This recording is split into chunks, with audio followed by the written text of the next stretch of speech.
Last one. Okay, stop. And we're gonna come up onto our hands and knees. And here's where, if you have that towel roll or blanket, we're gonna place it at the back of our mat and just place our shins up on that. Walking yourself coming forward, move your hands a little bit further in front of your shoulders. Pressing into your left hand, I want you to take the right arm, spin your right arm open towards the sky. And the right arm is gonna reach underneath.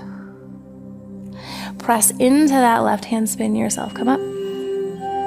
And then reach, coming underneath. Inhale, rotate from that rib cage, press into the left hand, sweep underneath. One more time. I'm getting that rotation from our mid-back, because this is often an area that really tends to be stiff and tight. And we need the rib cage to be moving so that it helps the breathing muscle able to descend down, and it helps to manage pressure. We're gonna